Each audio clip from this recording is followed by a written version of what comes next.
Marido largou esposa com um papagaio que só a insultava.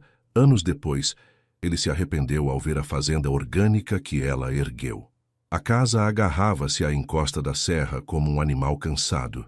Era uma construção de madeira e barro que um dia fora pintada de um azul esperançoso, mas que agora exibia as cicatrizes do tempo e do abandono em sua fachada descascada. O ar ao redor era rarefeito, carregado com o cheiro de pinho, terra úmida e da solidão que parecia emanar das próprias pedras. Naquela tarde, no entanto, o silêncio natural da montanha estava quebrado por uma tensão palpável, uma eletricidade que fazia o pó dançar nos raios de sol que invadiam a sala. Eliana, aos 40 anos, observava Cássio, seu marido, com a imobilidade de quem já sabe o final da peça, mas é forçado a assistir até a última cena. Seus ombros estavam curvados, não pelo peso da idade, mas pelo de anos de palavras cortantes e sonhos murchados. As mãos, entrelaçadas sobre o colo, eram um nó de nervos e pele ressecada pelo trabalho na pequena horta que teimava em não prosperar. Cássio, por outro lado, movia-se com uma energia febril e ressentida. Ele fechou sua última mala, uma imitação barata de couro, com um estalo que ecoou pela casa como um ponto final. Ele não era um homem que saía em silêncio. Ele precisava de um palco para sua partida, de uma plateia para sua autojustificação. Não dá mais, Eliana. Simplesmente não dá. Ele começou, a voz impostada, como se ensaiasse um discurso. Ele não a olhava. Seus olhos varriam o cômodo com desprezo, pousando sobre os móveis simples, as paredes manchadas, tudo o que representava a vida que ele agora repudiava. Eu não nasci para isso. Eu não nasci para essa calmaria de cemitério, para essa pobreza que gruda na gente que nem carrapato. Eu sou um homem de ambição, de cidade, preciso de movimento, de oportunidades. E aqui, ele fez uma pausa dramática, chutando a perna de uma cadeira. Aqui só tem você. E esse silêncio. Eliana permaneceu quieta. Aprendeu ao longo de 15 anos de casamento que seu silêncio era o que mais o enfurecia. Era um território que ele não conseguia invadir com seus gritos e suas críticas. Era o seu último e minúsculo reduto de poder. A falta de reação dela o incitou, como esperado. E você, não é? Ele se virou para ela. Finalmente, o rosto contraído numa máscara de desdém. Você se acostumou com o nada. Se contenta com essa vidinha medíocre, apática, sem graça, sem ambição. Você murchou, Eliana. Murchou que nem as suas alfaces naquela horta desgraçada. No canto da sala, em um grande e ornamentado poleiro de madeira que Cássio mesmo construíra em um de seus raros e breves surtos de entusiasmo, estava Vicente. Um papagaio verdadeiro, de uma beleza estonteante. Sua plumagem era de um verde tão vibrante que parecia pulsar, a cabeça coroada de um amarelo sol, e os olhos, pequenos e brilhantes, observavam a cena com uma inteligência quase humana. Vicente era, teoricamente, o animal de estimação dos dois. Na prática, nos últimos anos, tornara-se o discípulo de Cássio.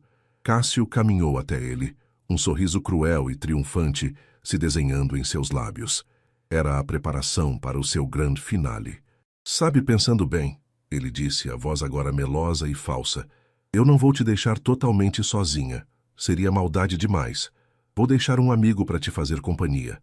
Alguém que te conhece bem. Alguém que sabe exatamente o que você é. Ele estendeu o dedo e afagou a cabeça do papagaio, que se eriçou esperando o comando. Diz para ela, Vicente. Diz para Eliana a verdade. Quem é a Eliana? O papagaio, com a clareza de uma gravação, com a entonação exata da voz de Cássio em um de seus piores dias, gritou, a palavra explodindo no silêncio da casa. Eliana é uma inútil. Inútil. Inútil. A risada de Cássio, alta e satisfeita, foi a última coisa que Eliana ouviu dele. Ele pegou a mala, caminhou até a porta e, antes de sair, virou-se uma última vez. Fica com o bicho que fala a verdade. Ele vai ser o eco da sua consciência, na sua longa e solitária velhice. Bateu a porta com uma força que fez as janelas tremerem. Pouco depois, o som de uma moto velha, lutando para pegar, cortou o ar. O motor engasgou, protestou e finalmente pegou. O barulho se afastando pela estrada de terra. subindo a serra, levando consigo 15 anos de uma vida, até ser completamente engolido pelo silêncio da montanha. Eliana continuou sentada, imóvel.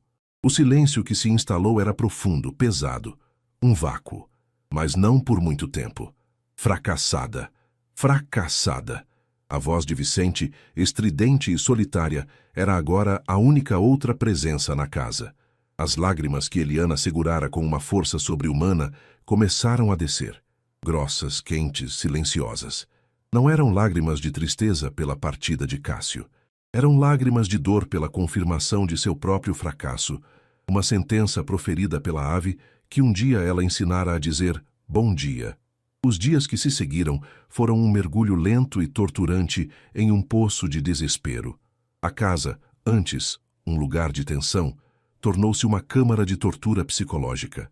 Vicente, com a memória de um carrasco, parecia ter um sensor para os momentos de maior vulnerabilidade de Eliana. Quando ela se levantava pela manhã, a primeira coisa que ouvia era um grito de inútil vindo da sala. Quando tentava cozinhar o pouco que restava na despensa, ele comentava: não serve para nada. E quando a noite caía e a solidão se tornava quase insuportável, ele sussurrava do escuro: sozinha, fracassada. Era o legado de Cássio, uma crueldade refinada que se perpetuava, que a feria a cada hora do dia. Ela tentou de tudo. Cobriu a gaiola com um lençol grosso, mas os gritos atravessavam o tecido, abafados, mas audíveis. Tentou conversar com ele, implorar: para, Vicente, por favor, para! A resposta era sempre uma imitação da risada de Cássio. A horta, seu pequeno refúgio, também sentia o peso do abandono.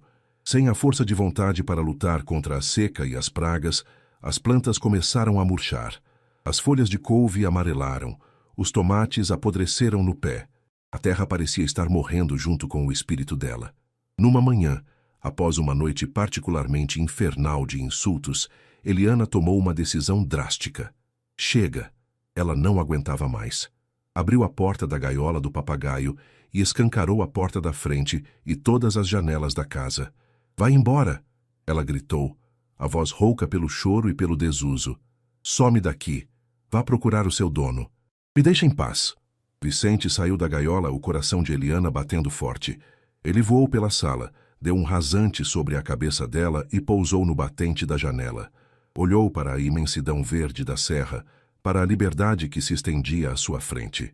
Inclinou a cabeça, soltou um assobio curioso e então, com um bater de asas decidido, voou de volta para dentro e pousou em seu poleiro, começando a limpar as penas como se nada tivesse acontecido.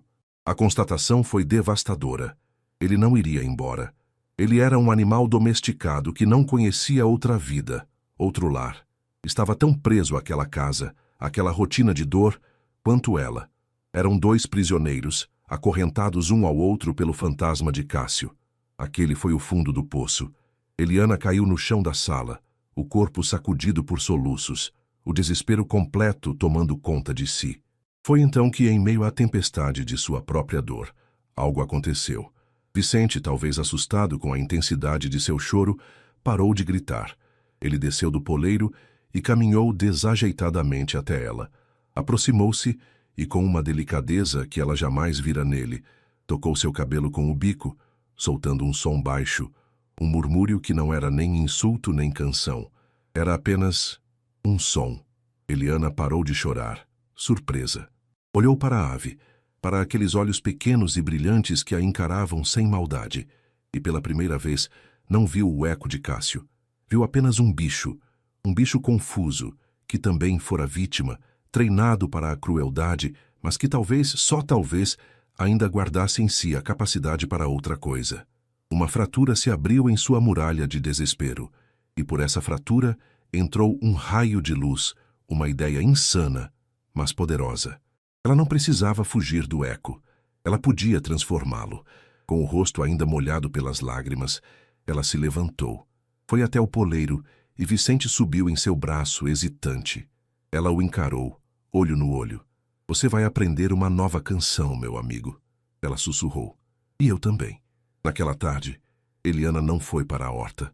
Foi até a estante e pegou o único livro que Cássio nunca se dera ao trabalho de ler, um velho guia de jardinagem de seu pai.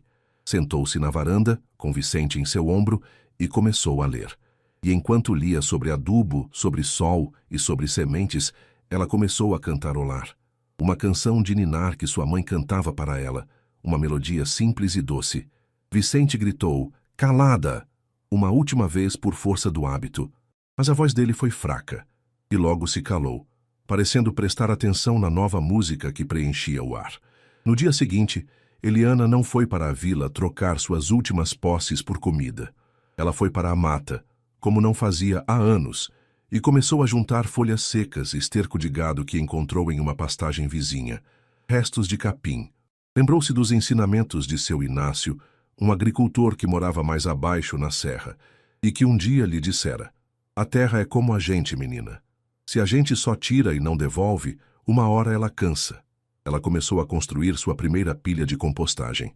O trabalho era duro, sujo, mas cada pá de material orgânico que ela jogava no monte era um ato de rebelião. Ela estava alimentando a terra, preparando-a para voltar a dar vida. À tarde, sentava-se com Vicente e cantava. A rotina se estabeleceu. Manhãs de trabalho pesado na horta, revirando a terra, misturando o composto, limpando o mato. Tardes de trabalho delicado na alma, ensinando ao papagaio os sons da gentileza. A cada insulto que ele soltava, ela respondia com uma canção.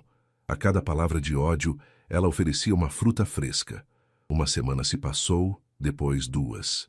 A horta, recebendo o tratamento intensivo, começou a mostrar os primeiros sinais de gratidão. Pequenos brotos verdes, frágeis, mas insistentes, começaram a romper a superfície da terra. Eram as sementes de tomate que seu Inácio lhe dera. Na mesma tarde, enquanto Eliana regava os brotos cantarolando sua melodia, Vicente, de seu poleiro, soltou um assobio. Não era um assobio qualquer. Eram as 3 primeiras notas da canção de ninar. Desafinado, hesitante, mas inconfundível. Eliana parou, o regador na mão, o coração batendo descompassado. Olhou para o papagaio e ele a olhou de volta, inclinando a cabeça como se esperasse aprovação. Um sorriso, o primeiro sorriso genuíno em anos, iluminou o rosto de Eliana. Um sorriso que tinha o cheiro da terra molhada e o som de uma nova melodia. A jornada seria longa, mas ela sabia com uma certeza que aquecia seu peito, que tanto a sua terra quanto a sua ave, e principalmente ela mesma, já haviam começado a florescer. A primeira nota de canção de Vicente, seguida pelo primeiro broto de tomate rompendo a terra, não foi um ponto de chegada, mas o início de uma escalada. Eliana, pela primeira vez em anos, acordava não com o peso do dia que viria, mas com a curiosidade pelo que ele poderia trazer. A rotina que se estabeleceu era de uma dureza que faria muitos desistirem, mas para ela era a argamassa com a qual reconstruía sua vida. As manhãs eram um balé de trabalho bruto. Antes que a névoa da serra se dissipasse por completo, ela já estava na horta. O trabalho com a composteira era o mais árduo. Revirar aquele monte de matéria orgânica, sentir o calor que emanava do processo de decomposição, era um lembrete constante de que a vida e a morte eram parte do mesmo ciclo. O que morria, as folhas secas, os restos de comida, o mato que ela capinava, transformava-se no ouro negro que alimentaria uma nova vida. Era uma lição que ela aplicava à sua própria história. O casamento morto com Cássio, a mulher que ela fora, tudo aquilo estava sendo revolvido, transformado em adubo para a nova Eliana que brotava. Ela aprendeu a ler a linguagem silenciosa das plantas. Percebia quando uma folha se enrolava por falta d'água, quando uma mancha amarelada indicava a falta de um nutriente. Passava horas de joelhos, limpando os canteiros, afofando a terra ao redor das raízes, uma a uma. Cada pé de alface, cada fileira de cenouras, era um filho que ela criava com uma dedicação feroz. Suas mãos, antes macias e pouco usadas, tornaram-se um mapa de seu esforço, calejadas, arranhadas, permanentemente manchadas pela terra, mas eram mãos que produziam, que criavam. Eram as mãos mais bonitas que já tivera. Enquanto seu corpo se dedicava à terra, sua alma se dedicava a Vicente. O processo de reeducação do papagaio era um exercício de paciência infinita. As tardes na varanda se tornaram um ritual sagrado. Eliana descobriu que a música era a chave. Cássio nunca cantara. Sua casa era preenchida por silêncios tensos ou gritos raivosos. A melodia suave das cantigas de roda era um universo novo para a ave. Ela também começou a associar palavras a sabores. Ao lhe oferecer um pedaço de tomate maduro, colhido de sua horta, ela repetia com uma voz doce: tomate, vermelho, bonito. Quando o sol da manhã entrava pela janela, ela abria a cobertura da gaiola e dizia: bom dia, meu querido. Bom dia, sol. Os insultos de Cássio foram se tornando cada vez mais raros. Eram como soluços de um passado moribundo.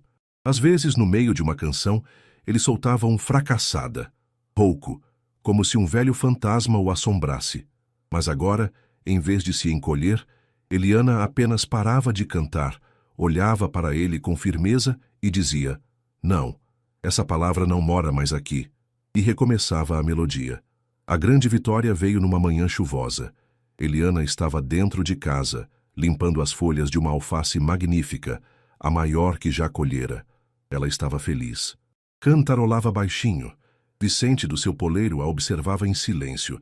De repente, com uma clareza que a fez derrubar a folha na bacia, ele disse: bom, Eliana é boa. Não era apenas a ausência de um insulto, era a presença de um elogio. A afirmação de seu valor, dita pela mesma voz que fora programada para destruí-la. Eliana sentou-se no chão da cozinha e chorou. Um choro de libertação, de gratidão.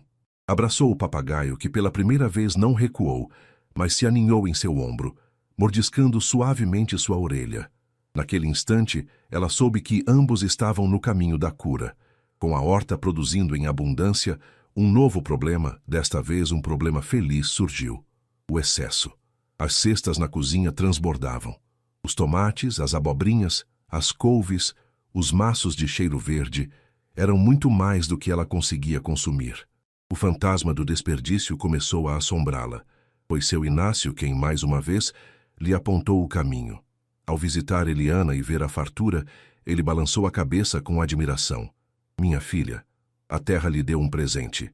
Agora você precisa aprender a partilhá-lo. Não pode deixar essa bênção apodrecer. Mas o que eu faço, seu Inácio? Dou para os vizinhos? Dar é bom, mas ensinar o povo a comer bem é melhor ainda. Leva para a feira da vila, menina. O povo da cidade come verdura com gosto de nada, cheia de veneno. Eles nunca provaram um tomate com gosto de sol, uma alface com gosto de orvalho. Vão fazer fila para comprar de você. A ideia de se expor na feira, de se tornar uma vendedora, a apavorava. Era como se Cássio estivesse lá observando-a, pronto para zombar de sua barraca humilde. Mas a visão dos vegetais frescos e vibrantes e a necessidade de transformar seu trabalho em sustento real foram mais fortes que o medo. No sábado seguinte, ela acordou na escuridão. Colheu com cuidado seus produtos mais bonitos, lavou-os na água da nascente e os arrumou em 2 grandes cestas de palha. Cada verdura era uma obra de arte. Ela pegou carona com um vizinho, e ao chegar à feira, o coração batia tão forte que parecia querer sair pela boca. Estendeu seu pano de chita no chão em um canto mais afastado e arrumou suas verduras com um cuidado de florista. Não tinha balança, não tinha sacolas plásticas. Vendia em montinhos amarrados com cipó. As primeiras pessoas passaram direto, mas então, uma senhora de mãos calejadas, provavelmente outra agricultora, parou. Que cheiro bom de coentro, moça. É da sua horta? Sim, senhora, orgânico, sem veneno nenhum. Eliana respondeu a voz tímida. A mulher comprou um maço. Depois um casal jovem, de aparência urbana, parou, atraído pelas cores vibrantes dos tomates. Provaram uma fatia que Eliana ofereceu e ficaram maravilhados. Levaram quase 1 quilo. Aos poucos, a notícia se espalhou. A barraca da moça da serra, como ficou conhecida, virou um ponto de curiosidade. As pessoas vinham pelo frescor, pela qualidade e pela história que Eliana, agora mais confiante, contava sobre sua horta. Ao final da manhã, as cestas estavam vazias e em suas mãos ela segurava um pequeno bolo de notas e moedas. Era o primeiro dinheiro que ela ganhava, que era verdadeiramente seu desde que se casara. Era o som de sua liberdade. A vida adquiria um novo ritmo. Os sábados na feira tornaram-se o ponto alto da semana. O dinheiro, embora ainda modesto, permitia-lhe comprar coisas que antes eram impensáveis: querosene para o candeeiro, tecidos para fazer vestidos novos para si e, o mais importante, ração de qualidade para Vicente, que agora tinha uma dieta variada de sementes e frutas. Mas o campo é uma arena de batalhas diárias. Numa noite, Eliana acordou com um barulho vindo da horta. Saiu com um pedaço de pau na mão e deu de cara com uma raposa que já havia destruído metade de seu canteiro de milho novo. Ela conseguiu espantar o bicho, mas o prejuízo estava feito. A natureza, que lhe dava tanto, também podia tirar. No dia seguinte, com a ajuda de seu Inácio, ela aprendeu a construir uma cerca mais alta e resistente ao redor da horta, usando bambu e arame. Cada desafio era uma nova lição. Foi em um desses sábados na feira que o passado decidiu confrontá-la. Ela estava atendendo uma cliente, rindo de uma piada, quando viu Cássio se aproximando. Ele estava diferente, mais magro, com uma palidez doentia, as roupas da cidade já gastas e mal ajustadas. Havia um ar de fracasso e ressentimento ao seu redor. Ele parou em frente à sua barraca, observando os últimos maços de rúcula e os tomates vermelhos. Então é isso, ele disse com um sorriso de lado. A grande empresária. Vai ficar rica vendendo mato? Ele pegou um tomate, analisou-o como se fosse lixo. Não é ruim, para quem gosta de mato. Eliana sentiu uma fisgada do velho medo, da velha humilhação. Mas ela se recompôs instantaneamente. A mulher que estava ali, com as mãos sujas de terra e o dinheiro de seu próprio trabalho no bolso, não era mais a mesma. O mato está me dando uma vida digna, Cássio, ela respondeu a voz tranquila. Algo que você nunca soube me dar. A resposta o atingiu.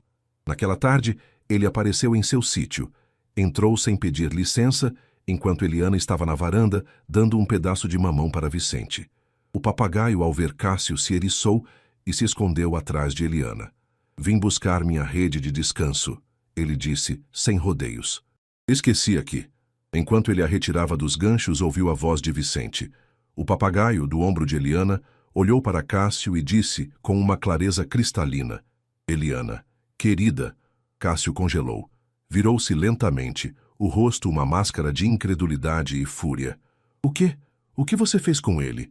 Ensinou essa aberração a mentir para te fazer sentir melhor? Que patético, Eliana. Que coisa mais ridícula. Você pode enganar um bicho idiota, mas não engana a mim. Eu sei o que você é. Eliana apenas o observou. Um sentimento novo surgindo em seu peito. Pena. Ele era um homem preso em sua própria amargura, incapaz de entender a transformação, a cura.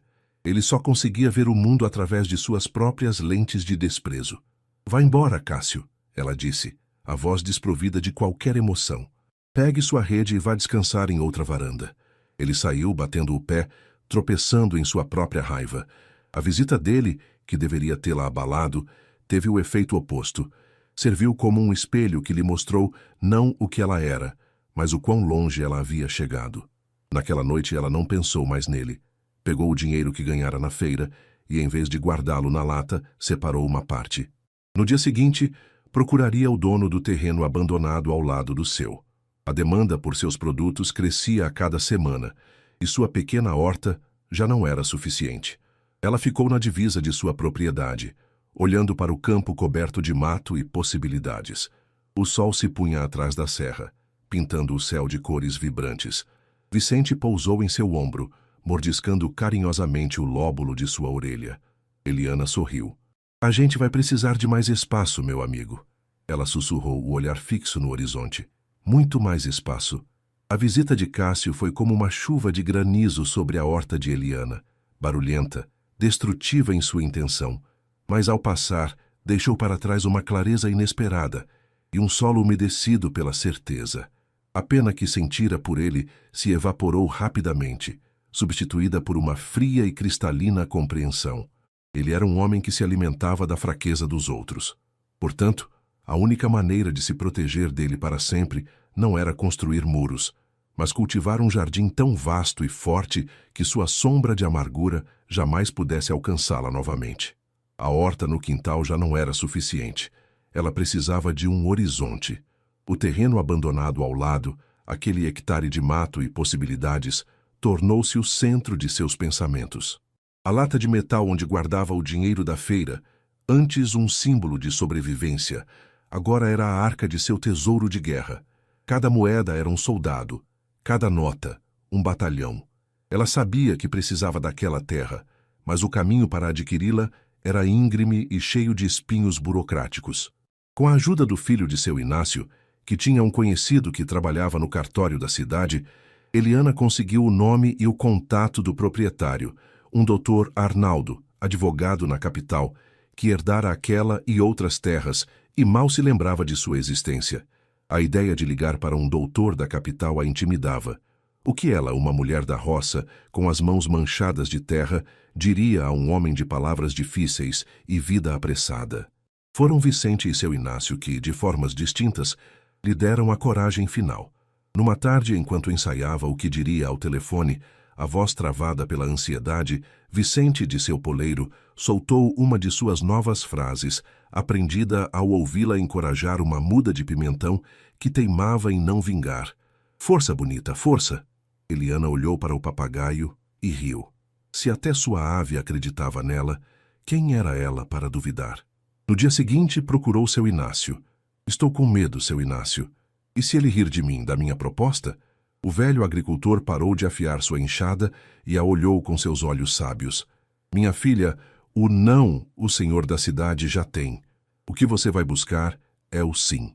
E o sim, muitas vezes, não vem para quem tem mais dinheiro, mas para quem tem mais verdade no que diz. Vá e fale com o coração.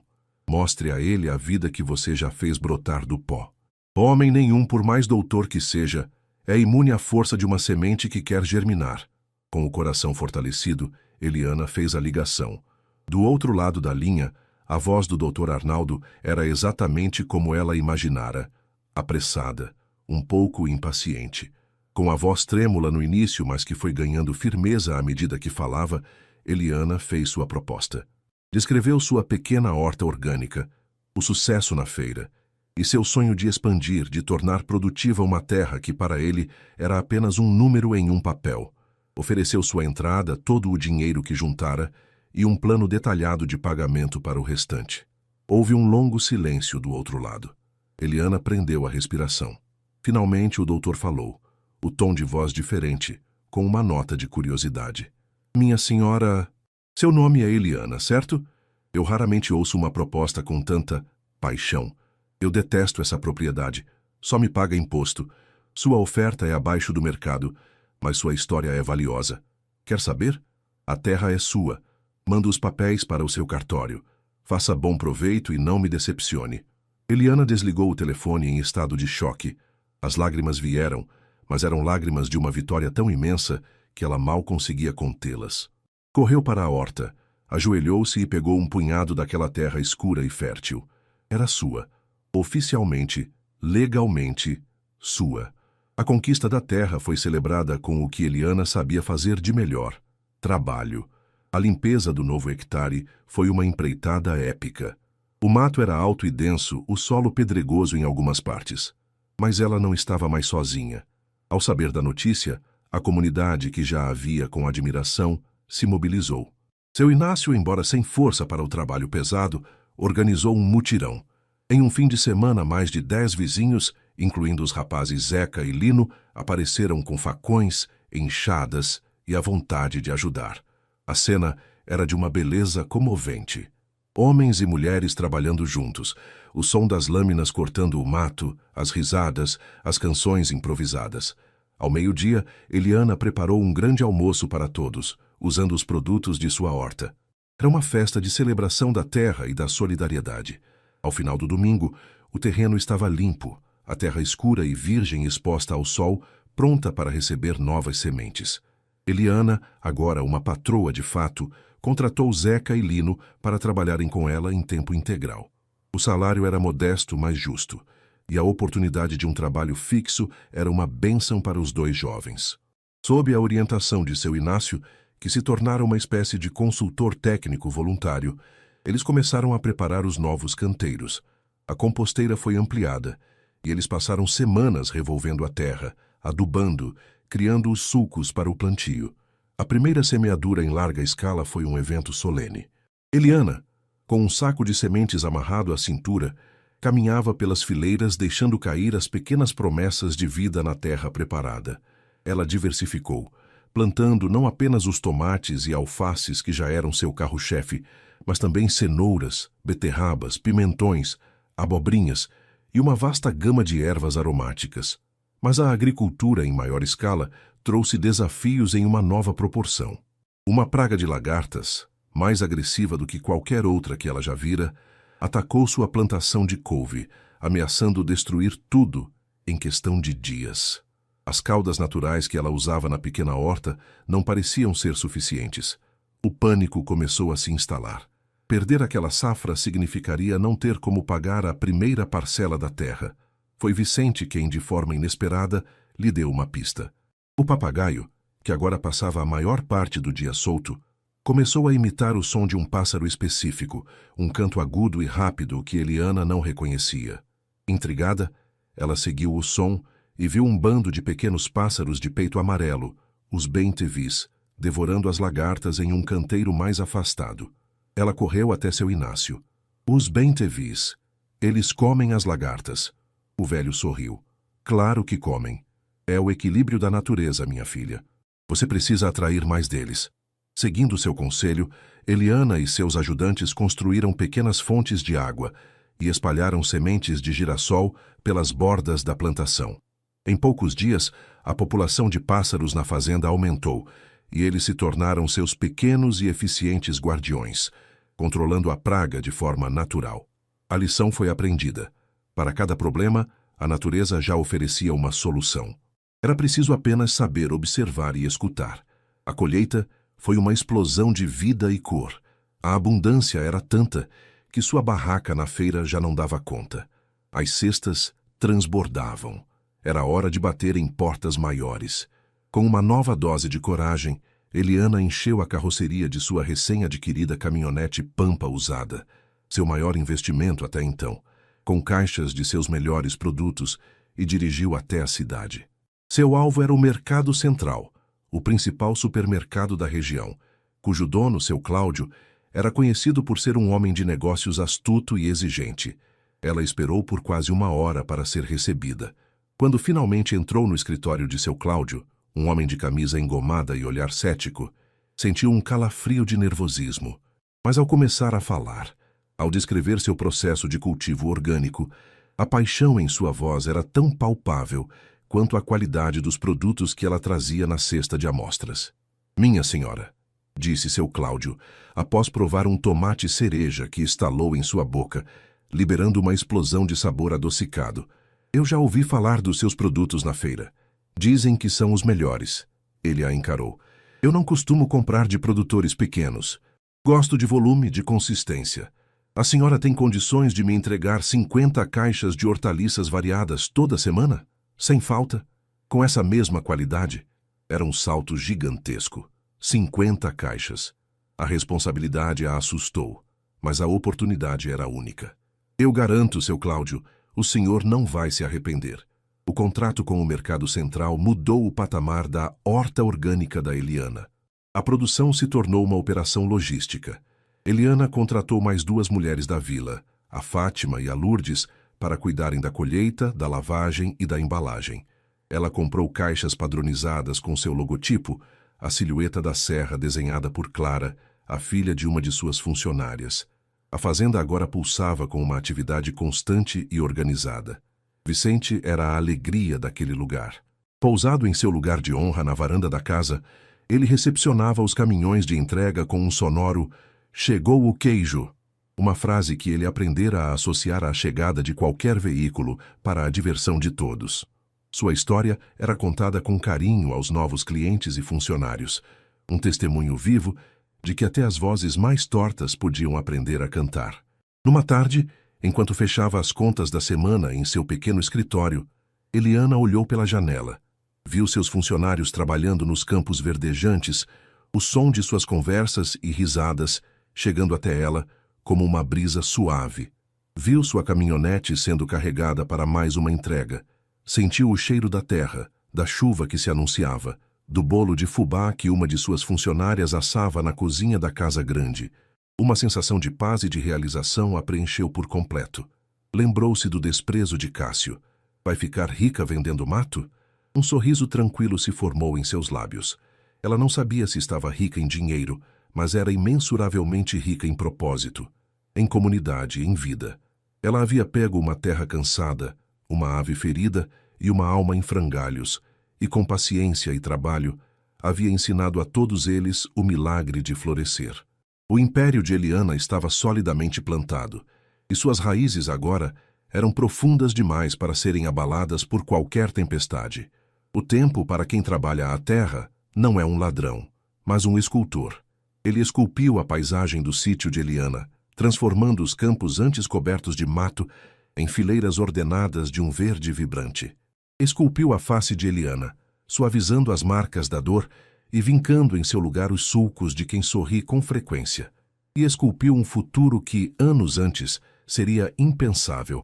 A horta orgânica da Eliana cresceu para além dos limites do município, tornando-se a Fazenda Orgânica da Serra.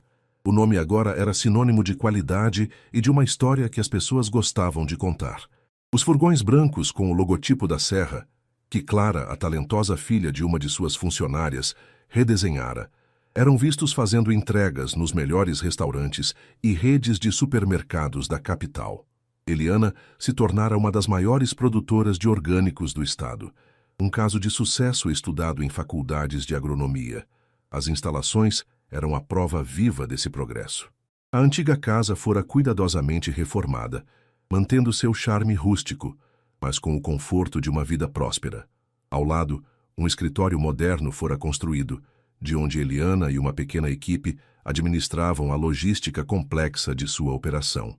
Havia galpões de empacotamento, câmaras de refrigeração e estufas com tecnologia de irrigação que garantiam a produção mesmo nos meses mais secos. Mas o coração da fazenda continuava sendo o mesmo, a terra bem cuidada, a composteira que fumegava como um vulcão de vida, e Vicente, o papagaio, agora um senhor de plumagem impecável, era a alma do lugar. Vivia solto, transitando entre a varanda da casa e os galpões, e sua função não oficial era a de diretor de bem-estar. Ele cumprimentava os funcionários pela manhã com um sonoro "Bom dia, gente boa", assobiava melodias complexas que aprendera com Eliana e, para o encanto dos visitantes, pedia um beijinho com a cabeça inclinada. A história dele e de Eliana se fundiam, tornando-se a lenda da fazenda. Foi essa lenda que atraiu a atenção da mídia nacional. A equipe de um dos programas de televisão de maior audiência do país, famoso por contar histórias inspiradoras, agendou uma visita. A notícia causou um alvoroço na vila. No dia da gravação, a fazenda brilhava. A repórter, uma jornalista experiente e de olhar perspicaz, ficou genuinamente comovida com o que viu. A entrevista com Eliana foi o coração da matéria. Sentada na varanda com a imensidão verde de seus campos ao fundo, Eliana contou sua história. Falou com uma serenidade que só a cura completa pode trazer. Falou do abandono, da solidão, do desespero, e falou de como a necessidade de curar uma ave ferida por palavras de ódio a ensinou a curar a si mesma. A terra me ensinou sobre paciência e sobre o poder da nutrição, ela disse à repórter, enquanto Vicente bicava um pedaço de manga em sua mão. Mas foi o Vicente que me ensinou sobre a resiliência da alma. Ele me provou que a voz que nos define não é aquela que nos impõe, mas aquela que, com muito esforço e amor, nós escolhemos aprender a cantar. A reportagem foi um sucesso estrondoso. A história de Eliana da Fênix da Serra, como o programa a apelidou, tocou o coração do país.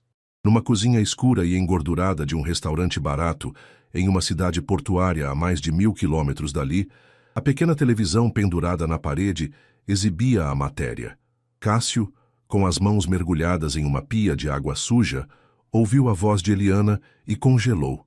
Ele secou as mãos em seu avental imundo e se aproximou da porta, os olhos fixos na tela. A visão que o assaltou foi de uma violência estonteante. Não era a Eliana que ele guardava na memória, a mulher de ombros caídos e olhar assustado. Era uma estranha, uma mulher luminosa, articulada, dona de si. Ele viu a fazenda, aquele pedaço de chão que ele amaldiçoara, transformada num paraíso produtivo. Viu os caminhões, os funcionários, a prosperidade. E então viu o papagaio. Viu Vicente, sua antiga arma, agora um símbolo de amor, e ouviu a ave dizer: Eliana é querida. O mundo de Cássio, já tão frágil, se estilhaçou. A vida não fora generosa com ele. Seus sonhos de riqueza na cidade se revelaram uma ilusão. Sem a base de Eliana para absorver suas frustrações, ele se desfez. Pulou de emprego em emprego, de cidade em cidade, cada vez caindo mais baixo, afogando seu ressentimento em álcool e autocomiseração. E agora, a televisão lhe esfregava na cara, em cores vibrantes, a magnitude de sua própria e colossal burrice. Ele não destruíra Eliana, ele destruíra a si mesmo. Consumido por um arrependimento que era indistinguível de uma inveja doentia, ele fez o que os homens fracos fazem quando confrontados com o sucesso daqueles que um dia diminuíram. Decidiu voltar, não para se redimir, mas para tentar tocar naquela luz, para se aquecer no fogo que ele não soube acender. A viagem foi longa, feita de caronas e de noites mal dormidas em rodoviárias. Quando finalmente chegou à entrada da fazenda orgânica da Serra, estava irreconhecível.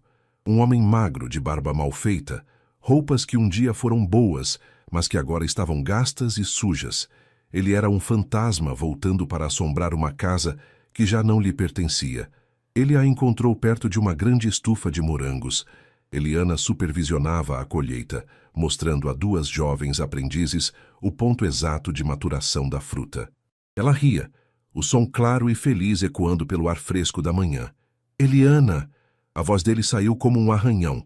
Ela se virou. O sorriso desapareceu de seu rosto, substituído por uma expressão de calma e profunda seriedade. Ela o reconheceu imediatamente, mas não havia choque em seu olhar, apenas a constatação de um evento há muito esperado. Cássio, ela disse, o nome soando estranho em sua própria boca. Ele deu alguns passos hesitantes, os olhos percorrendo o rosto dela, a prosperidade ao redor, e então desabaram sobre a própria miséria. Eu vi você, ele gaguejou. Na televisão. Eu vi tudo. O que você fez. Como você... As palavras morreram. A vergonha era um veneno que paralisava sua língua. Eu sou um nada, Eliana. Ele finalmente conseguiu dizer, as lágrimas que ele nunca chorara por ela agora escorrendo livremente. Um fracassado. Tudo o que eu te acusei de ser era eu. Eu era o inútil, o seco, o estéril. E você é a vida. Ele se aproximou mais, o cheiro de estrada e de desespero o envolvendo. Eu não tenho nada, não tenho para onde ir. Eu durmo na rua. Eu estou com fome, Eliana. Uma fome que não é só de comida. Ele olhou para as cestas cheias de morangos vermelhos e brilhantes. Me dá um emprego, qualquer coisa. Eu limpo o chão, eu carrego caixa, eu só preciso de um lugar, por favor. O pedido, a visão daquele homem desmoronado, o mesmo homem que a sentenciara à solidão e ao escárnio, poderia ter despertado um sentimento de triunfo em Eliana. Mas o que ela sentiu foi apenas um cansaço profundo, o cansaço de uma guerra que ela já vencera há muito tempo. Ela fez um sinal para uma de suas funcionárias. Maria, por favor, encha uma daquelas caixas de madeira com o melhor que tivermos na colheita de hoje. Pão da padaria, queijo da Dona Lúcia e bastante fruta. E prepare uma marmita quente do nosso almoço para o senhor aqui. Depois, voltou-se para Cássio, o olhar límpido e sem subterfúgios. Cássio, ela começou, a voz serena, mas com o peso de uma montanha. A terra que você abandonou porque achava que estava morta me ensinou que, com cuidado, tudo pode ser cultivado, principalmente a felicidade. E a voz venenosa que você me deixou de herança, eu, com paciência, ensinei a cantar. A caixa de comida chegou, uma cornucópia de abundância, o símbolo de tudo o que ele desprezara. Ela a colocou nas mãos dele. Leve esta cesta. É o fruto da terra que você amaldiçoou e do trabalho da mulher que você chamou de inútil. Coma, se alimente e recupere suas forças. Mas depois, Cássio, siga o seu caminho. Ela fez uma pausa, o olhar se perdendo por um instante nos campos verdes. Não há lugar para você aqui. Não por vingança, mas porque o ar que respiramos nesta fazenda é o da paz, do respeito e do recomeço. E o seu espírito, infelizmente, ainda está doente com o veneno do passado. Cure-se primeiro. Tente plantar algo de bom em sua própria vida. Adeus. Sem esperar uma resposta, ela se virou e caminhou de volta para sua estufa, para seu trabalho, para sua vida. Vicente, que observava tudo de longe, voou e pousou em seu ombro. Cássio ficou para trás, parado no meio da estrada, segurando a caixa pesada, um rei destronado no portão do paraíso que ele mesmo ajudara a criar, mas no qual jamais poderia entrar. Eliana, com o papagaio em seu ombro, parou e olhou para o sol. Sentia-se leve, completamente e irrevogavelmente livre. Vicente bicou sua orelha carinhosamente e sussurrou, com a clareza de um dia de sol: casa, amor, vida. Eliana sorriu. Era tudo o que importava. E aí, pessoal? O que acharam dessa história de superação? Deixem seu curtir no vídeo, se inscrevam e comentem seu momento favorito. Até a próxima!